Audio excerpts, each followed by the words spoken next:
moment d'entrer dans la prière. Recommandez la journée d'aujourd'hui entre les mains du Seigneur. Recommandez tous nos erreurs, nos défauts, tous nos problèmes entre les mains du Seigneur.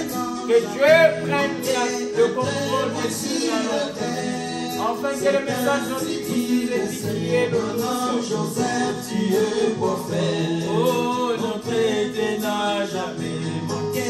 Et Dieu voici le thème. C'est ainsi dit le Seigneur. Amen. Joseph, tu es prophète. Oh, ma foi, regarde, ma foi, ma foi. Aujourd'hui, Seigneur, Oh, ma foi. dans une cabane en bois, comment William, ma foi, regarde-toi. Oh, ma foi. Ma foi, ma foi,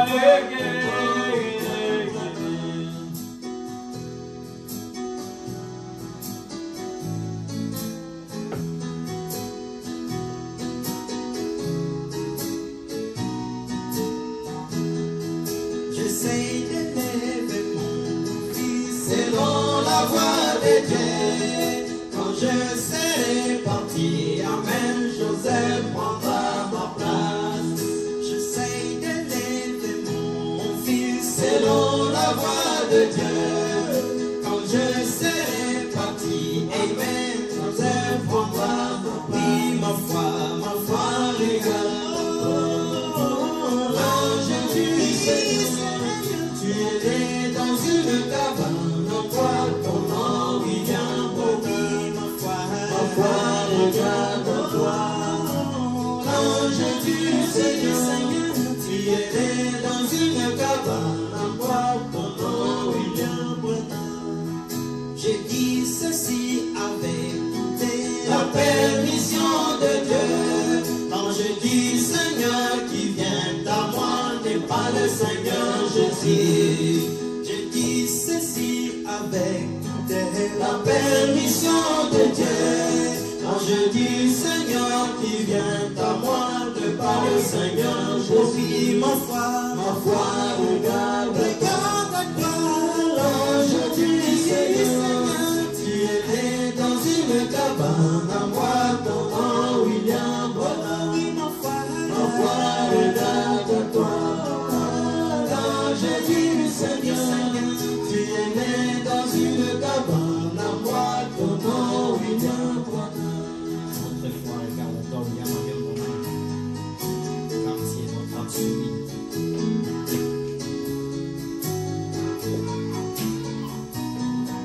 Oh oui, ma foi.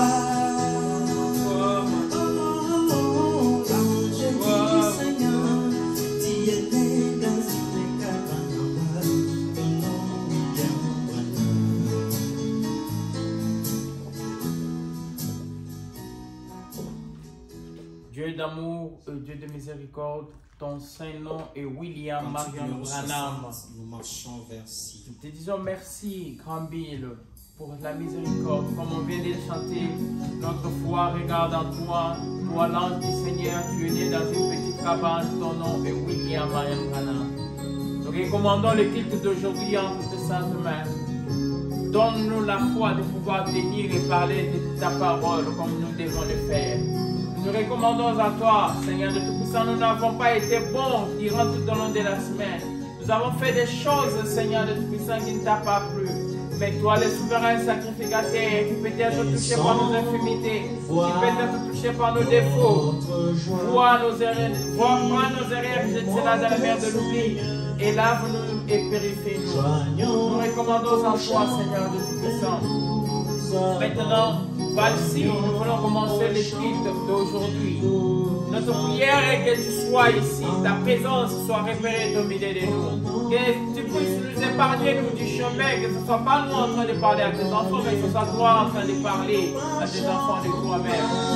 Seigneur, Madame, sois pour nous un rocher qui nous serve d'asile. Nous recommandons à toi, dans les noms que Dieu levé au-dessus de tous les noms. Des noms qui est gravé dans les rocs, des noms que nous devons rencontrer dans la montagne de Sion, des noms William, Marion, Branham, qui est la moyen ici demandé. Amen. Seigneur, voilà, bénisse. est si bon. Le grand Seigneur Branham vous bénisse richement. Vous pouvez vous asseoir. Très content et très dans la joie d'être ici en ce moment, de pouvoir parler de la parole du Seigneur Branham. En quelque sorte, c'est notre prédestination à nous. Il y a un adage qui dit l'homme fait toujours des projets de faire ceci, de faire cela. Comme nous aussi, nous avons eu des projets, nous nous sommes dit, bon, moi je veux faire ça, je veux faire ça, je veux faire ça. Mais le Seigneur a disposé que nous soyons du haut de la chair et parler de sa parole. Nous ne pouvons rien faire, c'est lui qui a disposé. Nous, on prévoit de faire et lui dispose ce que lui il veut faire. Alors, nous ferons mieux de suivre sa voie à lui, parce que si nous ne suivons pas sa voie à lui, nous aurons des problèmes avec lui. Alors, mieux vaut ne pas avoir le problème avec les grands maîtres. Voilà. Alors, je suis très content, très joyeux de me retrouver encore au milieu de vous. Comme David le dit toujours, je disais toujours, je suis dans la joie quand on me dit allons dans la maison de l'Éternel. Alors, je suis moi aussi très content et très joyeux. J'avais un sujet très particulier que je voulais parler aujourd'hui, mais c'est ce matin même que j'ai eu envie de parler d'un autre sujet.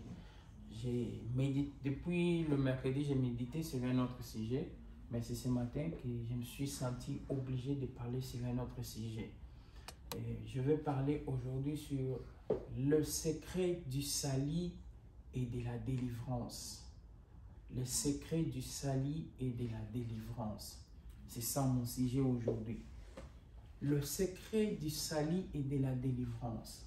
D'abord, le salut et la délivrance. Quel lien y a-t-il entre le salut et la délivrance? Lorsque nous obtenons notre salut, nous sommes délivrés. Lorsque vous avez le salut, vous êtes délivré de tout problème que vous avez. Alors, quel est le secret du salut et de la délivrance dont nous parle dans la Bible, nous parle le prophète, nous parle beaucoup de prédicateurs, que les salut, les salut, les salut. Aujourd'hui, nous allons essayer de parler sur le secret du salut et de la délivrance. Alors, sans plus tarder, je vais commencer. Aujourd'hui, nous allons beaucoup lire la Bible. Si vous pouvez prendre des notes, vous pouvez les prendre. Aujourd'hui, nous allons développer vraiment dans la Bible. Je suis dans le livre de Joël, le chapitre 2. J'ai lu au verset 30 jusqu'au verset 32. Verset 30 jusqu'au verset 32. Je pourrais utiliser la machine comme je l'ai déjà ici, tout sur la machine. Alors, je commence. Je ferai paraître des prodiges dans le ciel et sur la terre de l'Éternel. Du sang, du feu et des colonnes de fumée. Les soleils se changeront en ténèbres et la ligne en sang avant l'arrivée de l'Éternel. Ces jours grands et terribles. Alors, quiconque invoquera le nom de l'Éternel sera sauvé. Le salut sera sur la montagne de Sion et à Jérusalem, comme a dit l'Éternel, parmi les réchappés que l'Éternel appellera, parmi les réchappés que l'Éternel appellera. Le salut est sur la montagne. Ici dans Joël, on nous dit que le Seigneur frappera la terre de toutes choses de mauvais. La terre sera, le soleil sera transformé en ténèbres. Il y aura des maladies, il y aura ceci, il y aura ceci. Mais il nous dit que le salut sera sur la montagne. Et le salut est caché dans le nom de l'Éternel. Donc aujourd'hui, le secret du salut et de la délivrance, c'est quoi? C'est le nom de l'Éternel. Donc, si nous trouvons le nom de l'Éternel, alors nous avons trouvé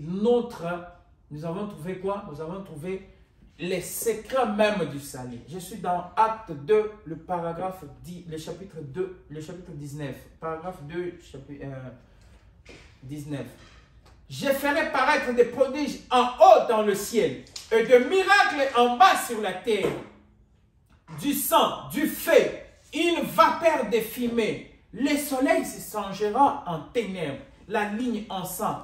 Avant que l'arrivée du Seigneur, avant l'arrivée du jour du Seigneur, tes séjours grands et glorieux. Alors, quiconque invoquera les noms de l'Éternel, quiconque invoquera les noms du Seigneur sera sauvé. Où que vous soyez, quiconque invoquera les noms du Seigneur sera sauvé. Et là, parmi ces deux écritures, nous voyons que la Bible conditionne les salis et la délivrance dans les noms de l'Éternel. Quiconque invoquera les noms de l'Éternel sera sauvé. Vous soyez comment? Que votre vie soit comment? Une fois que vous invoquez les noms de l'Éternel, vous êtes sauvés. Proverbe 18, je prends Proverbe le chapitre 18, je lis au verset 10. Le nom de l'Éternel est une tour forte. Les justes s'y réfugient et s'y trouvent en sécurité. Le nom de l'Éternel est une tour forte. Les justes s'y réfugient et se trouvent en sécurité. Donc, c'est dans les noms de l'Éternel que nous nous réfugions. La nouvelle Jérusalem qui descend auprès de Dieu. La nouvelle Jérusalem qui descend. Ou quand vous êtes dépassé des problèmes. Quand vous êtes dépassé de beaucoup de choses qui surmontent votre vie. Que vous ne savez quoi faire. Le nom de l'Éternel est une tour forte. Où vous devez aller vous réfugier. Le nom de l'Éternel est une tour forte. Parce que le nom de l'Éternel est une protection. Le nom de l'Éternel, c'est la juste tour pour nous. C'est ça la place où nous devons nous réfugier, dans les noms de l'Éternel. Quand nous avons le nom de l'Éternel, donc les salis. La Bible conditionne les salis et la délivrance dans les noms de l'Éternel. Nous devons maintenant trouver les noms de l'Éternel. Cherchons les noms de l'Éternel. Commençons depuis la Genèse, depuis le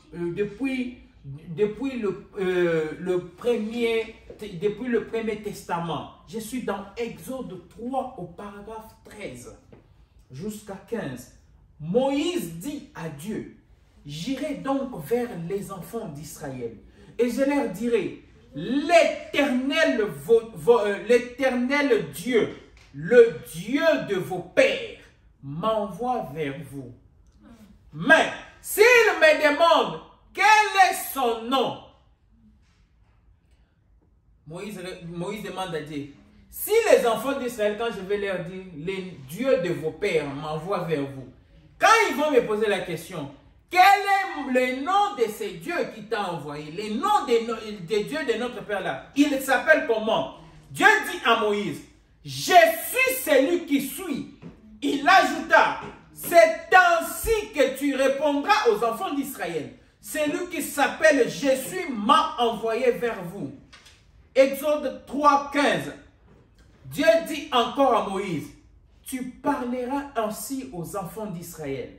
L'Éternel, le Dieu de vos pères, le Dieu d'Abraham, le Dieu d'Isaac, le Dieu de Jacob m'envoie vers vous. Voilà mon nom pour l'éternité. Voilà mon nom de génération en génération. Voilà mon nom pour l'éternité, de génération en génération. Genèse 32, 24. Nous défilons aujourd'hui dans la Bible. Genèse 32, 24. Trouvons le nom de l'Éternel. Ici, dans Exode, nous venons de voir que l'Éternel dit que mon nom c'est Jésus. Jésus m'a envoyé. Et il dit, c'est mon nom de l'éternité en éternité. De génération en génération. Or, Jésus, ça a un titre comme Elohim, comme quelconque, tous les noms. C'est un titre, ce n'est pas un nom, c'est un titre de la personne. Genèse 32, 24. Jacob demeura seul. Alors un homme lutta avec lui jusqu'au lever du soleil. Genèse 32, 25. Voyant qu'il pouvait les vaincre, cet homme les frappa à la boiture de la hanche. Et la voiture de la hanche de Jacob s'est démise pendant qu'il luttait avec lui. Genèse 32, 26. Il dit, laisse-moi aller, car l'aurore s'élève. Et Jacob répondit, je ne te laisserai point aller, que tu ne m'aies béni. Il lui dit, quel est ton nom? Il répondit, Jacob. Il dit encore, ton nom ne sera plus Jacob, mais tu seras appelé Israël, car tu as lutté avec Dieu, avec des hommes, et tu en as été vainqueur. Et Jacob appela ces lieux du nom de Péniel, car, dit-il, j'ai vu Dieu face à face, et mon âme a été sauvée. Amen. Il a cherché à connaître, lui-même aussi a cherché à connaître le nom de Dieu, mais Dieu lui a béni. Il ne lui a pas dit le nom, il lui a béni. Juge 13, je suis dans le livre Juge, au paragraphe 13, jusqu'au verset, je commence depuis le verset 17 à 18. Et Manoah dit à l'ange de l'Éternel, quel est ton nom, afin que nous rendions gloire quand ta parole s'accomplira? L'ange de l'Éternel lui répondit, pourquoi demandes-tu mon nom? Mon nom est merveilleux. C'est tout. Il ne l'a jamais dit son nom à lui. Mais tous ces gens de l'Ancien Testament demandent le nom de l'Éternel. Pourquoi est-ce qu'ils demandent le nom de l'Éternel comme ça? C'est parce qu'ils se souviennent dans Joël, il leur dit que non, le nom de l'Éternel est une tour forte où les justes s'y réfugient. Et lorsque vous avez le nom de l'Éternel, vous avez la délivrance, le salut de votre vie. Donc, quand vous avez le nom de l'Éternel avec vous, vous avez le salut. Vous avez le salut. Alors, cherchons toujours à connaître le nom de l'Éternel. Dans ce que nous sommes en train de voir, depuis l'Ancien Testament, l'Éternel n'a jamais révélé son nom. Il a donné des titres aux gens. Il a donné, tu t'appelles comment? Il dit Elohim. Tu t'appelles comment? Elohim. Tu t'appelles comment? Je suis celui qui m'a envoyé. Dites celui-ci. Mais il n'a jamais révélé son nom à qui que ce soit. Entrons maintenant dans le deuxième testament. Matthieu 6, le verset 9-13. Je ne vais pas traîner aujourd'hui. J'ai commencé en retard. Je ne vais pas aussi traîner. Voici donc comment vous devez prier. Notre Père qui est aux cieux. Jésus dit aux gens comment est-ce qu'ils vont prier. Lui-même, Jésus n'a pas laissé les gens le nom de Dieu. Il a dit, voici donc comment vous devez prier. Notre Père qui est aux cieux, que ton nom soit sanctifié, que ton règne vienne, que ta volonté soit faite sur la terre comme au ciel. Donne-nous aujourd'hui notre pain quotidien. Pardonne nos offenses comme nous pardonnons à ceux qui nous ont offensés. Ne nous soumets pas à la tentation, mais délivre-nous du mal. Car c'est à toi qu'appartient tous les siècles, le règne et tous les siècles des siècles, la puissance et la gloire. Quel est le nom de l'Éternel que Jésus est en train de dire ici? Ton nom doit être sanctifié. Il dit, on pose à Jésus, comment devons-nous prier? Toi qui dis étant enfant de Dieu, nous devons prier comment? Parce qu'avant que toi tu ne viennes, on ne connaissait pas le nom de l'Éternel. Dieu changeait de temps. Aujourd'hui, on nous disait, il est là-bas. Moïse a rencontré Dieu où? Dans un buisson ardent. L'arbre qui parlait, l'arbre qui était en train de donner du feu. Et dans l'intérieur de cet arbre-là, la voix sortait. C'est là que Dieu a rencontré Moïse. Avec Daniel, dans la fosse au lion. Personne n'a jamais rencontré Dieu. Moïse dit, laisse-moi au moins te voir. Il dit à Moïse, personne ne peut me voir et vivre.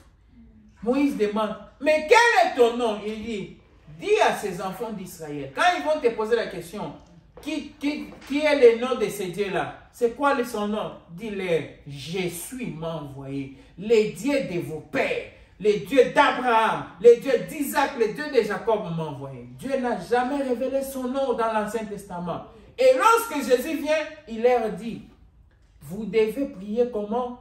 Notre Père qui est aux cieux, que ton nom soit sanctifié. Quel est ce nom de l'Éternel qui doit être sanctifié? Trouvons le nom de l'Éternel.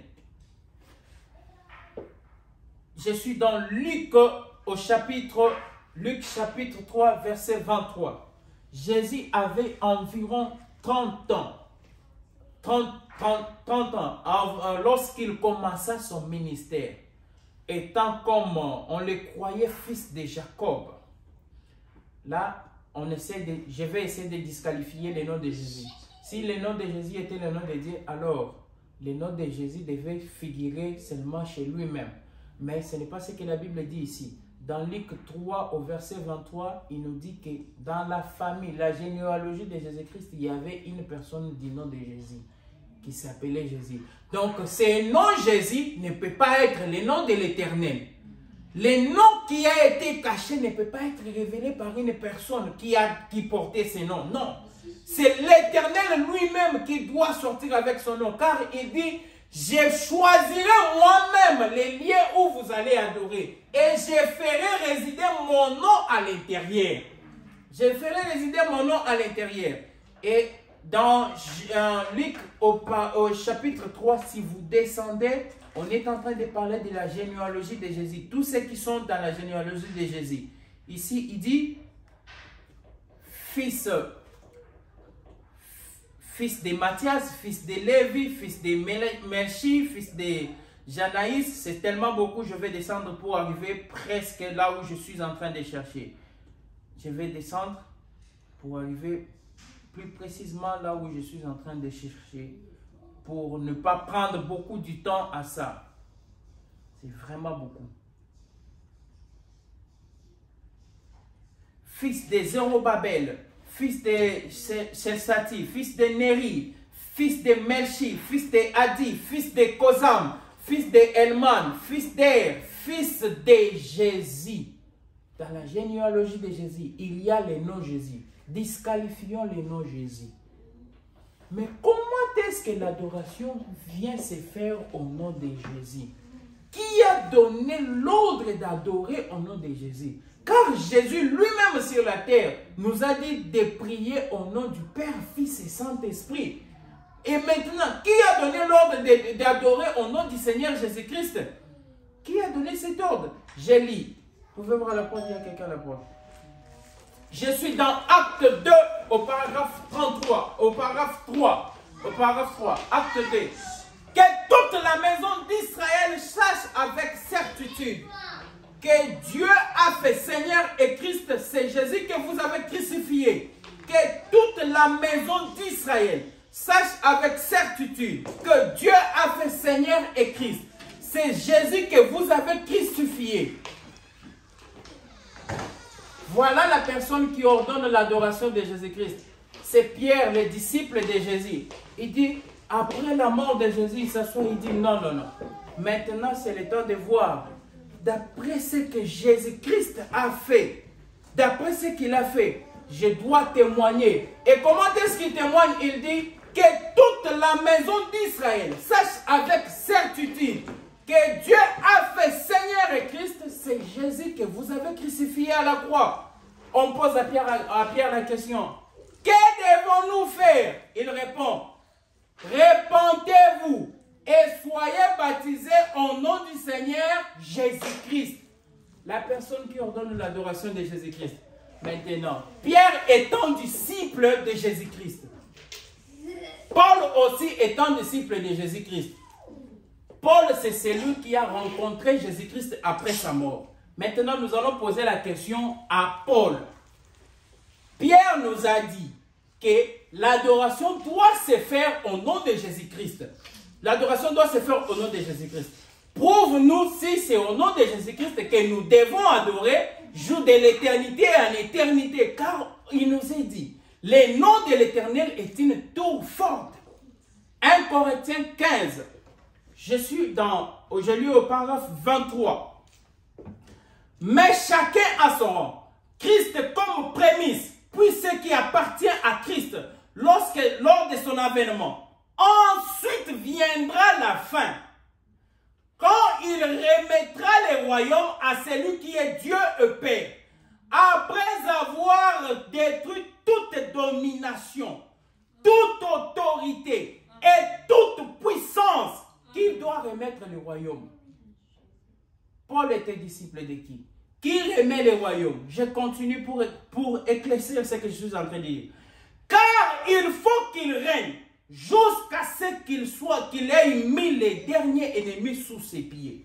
Les derniers ennemis qui sera détruit, c'est la mort. Dieu en effet a tout mis sous ses pieds. Mais lorsqu'il est dit que tout lui a été soumis, il est évident que celui qui lui a soumis toutes choses est accepté. Qui a soumis toutes choses à Jésus-Christ? Le Père.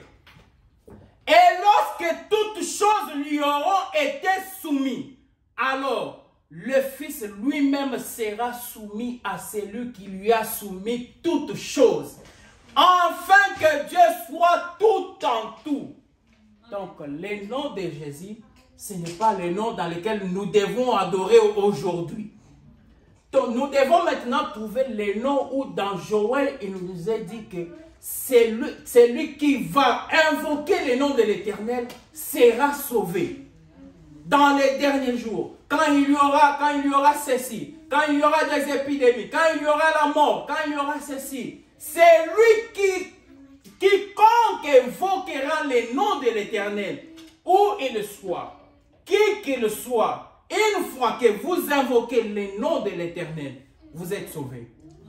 Trouvons le nom de l'Éternel. Je suis dans Apocalypse 3, le verset 11. Apocalypse 3, le verset 11. Je viens bientôt. Retiens ce que tu as, afin que personne ne prenne ta couronne. C'est lui qui vaincra. Je ferai de lui une colonne dans le temple de mon Dieu, et il ne sortira plus.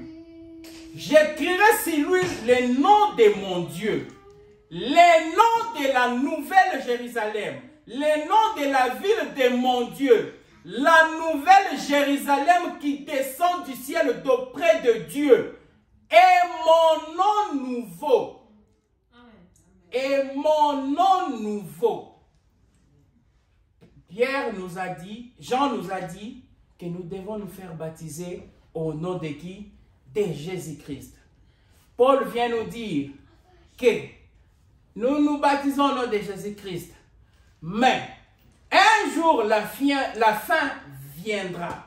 Et lorsqu'il y aura fin, il remettra le royaume à celui qui est Dieu et Père. Et là, nous lisons, on nous dit, le nom de Dieu, le nom nouveau de Dieu sera donné à celui qui a vaincu. Qui a vaincu la mort? N'est-ce pas Jésus qui a vaincu? Et qui doit changer le nom aujourd'hui? Donc, le nom de Dieu n'est pas Jésus. Je confirme, je suis dans la Bible toujours. J'avais dit aujourd'hui, je vais beaucoup lire dans la Bible. Je suis dans 1 Pierre, 1 Pierre. Je lis au premier chapitre jusqu'au verset 5. Béni soit Dieu.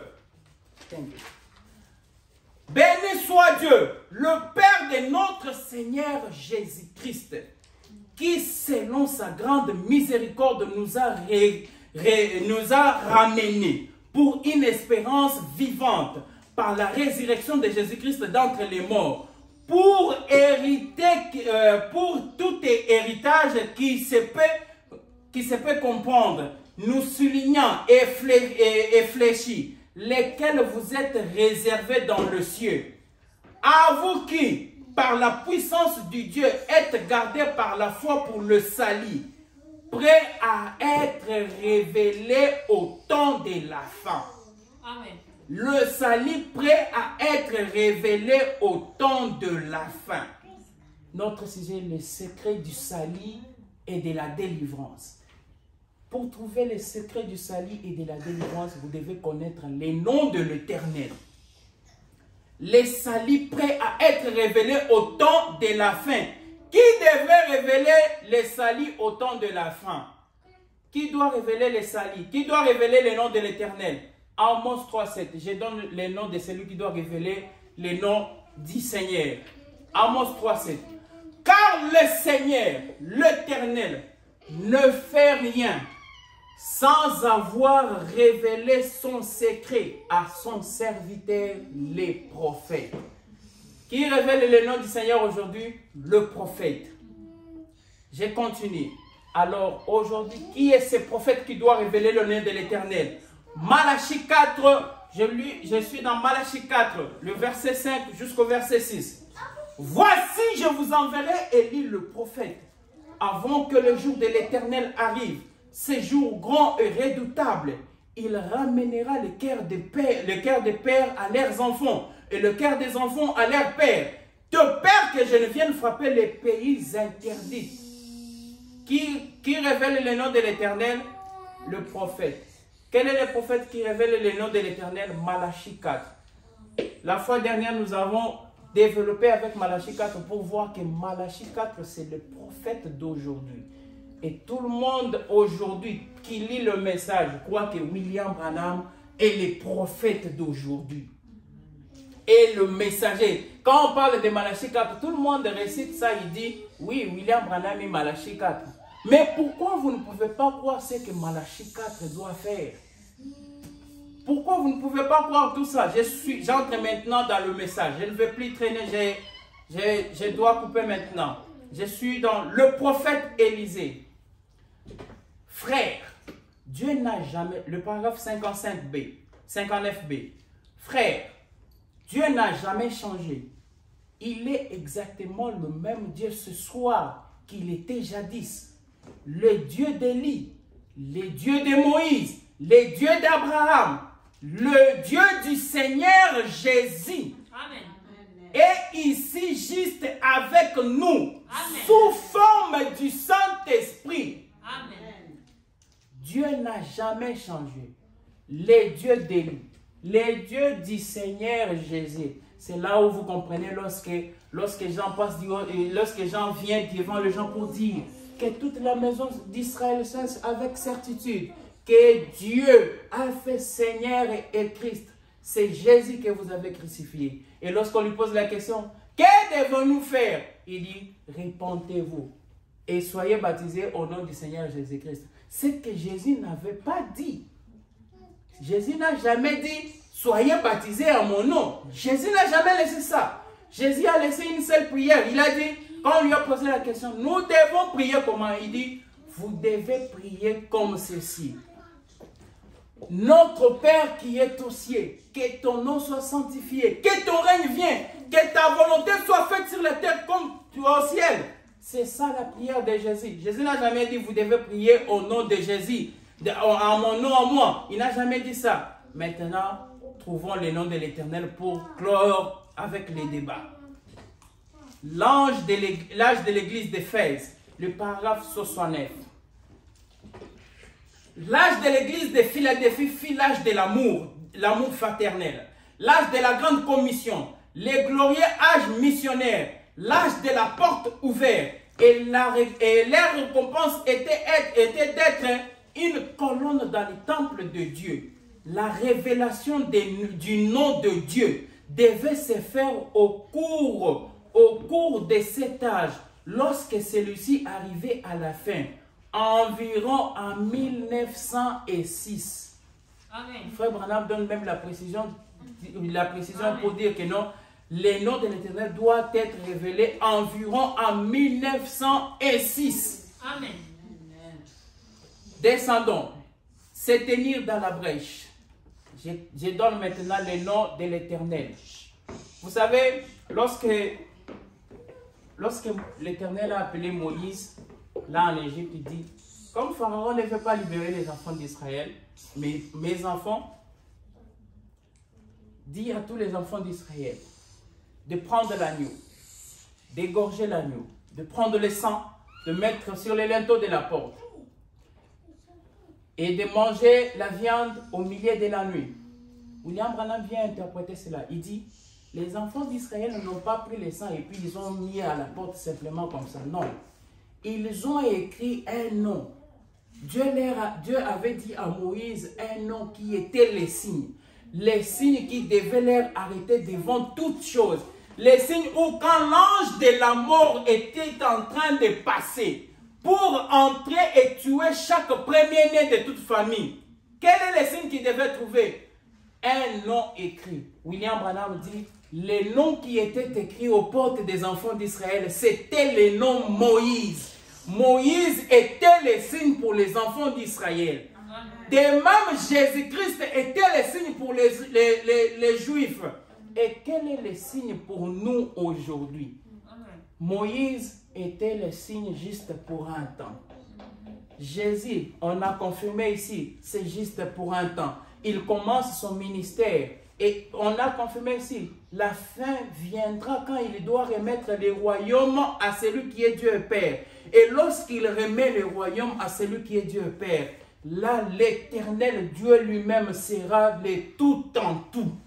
Jésus disqualifié, il sera le tout en tout. Son nom maintenant éternel sera connu. Cherchons maintenant à trouver quel est le signe éternel que nous devons appliquer aujourd'hui. Le signe qui n'a pas de temps pour se limiter. Cherchons, je suis dans Se tenir dans la brèche, le paragraphe 141. Eh bien, et comme Billy et moi, nous étions mis en route, voyez-vous, nous nous sommes mis en route et Billy s'est endormi. Billy s'est endormi de nouveau. Et cela m'a dit, je vais te donner un signe éternel. J'ai dit, Seigneur, j'ai attendu une petite voix. J'ai attendu encore un peu.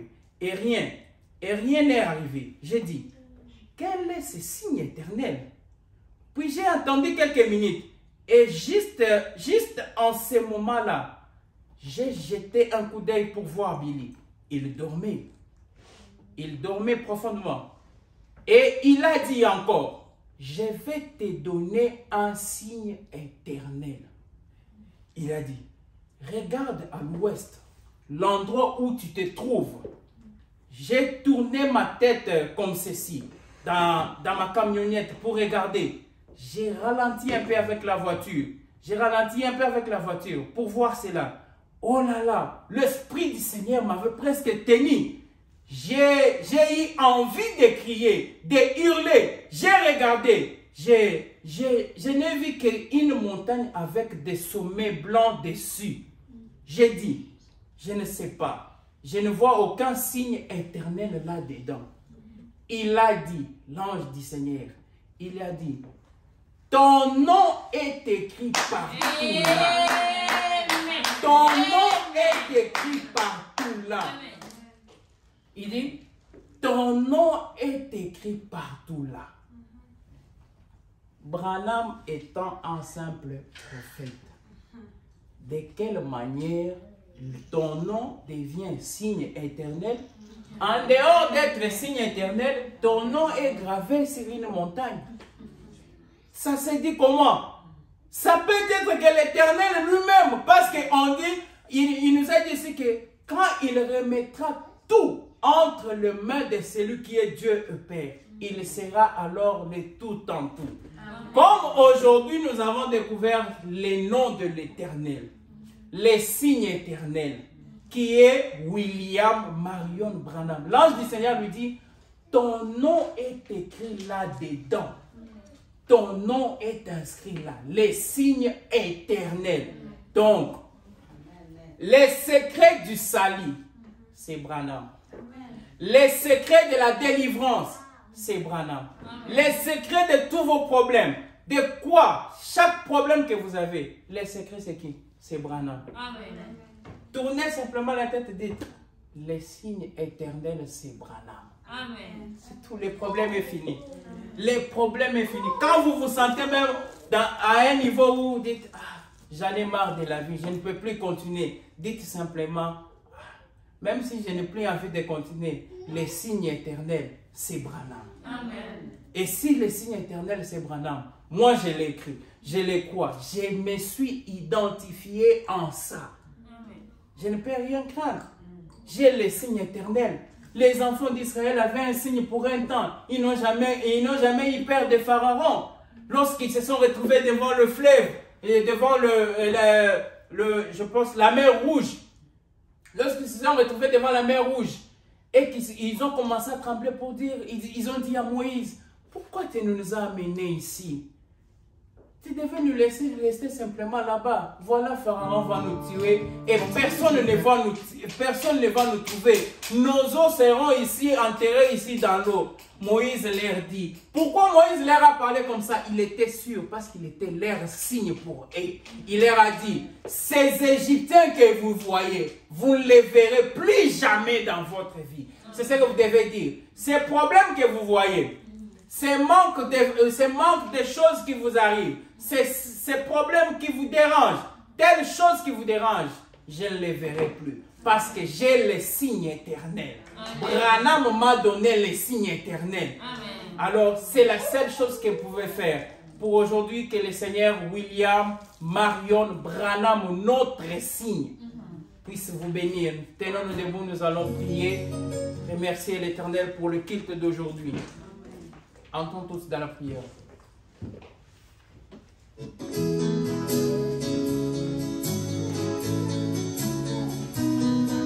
Oh oui, ma foi. Oh, ange du Seigneur, tu es né dans une cabane, ton nom est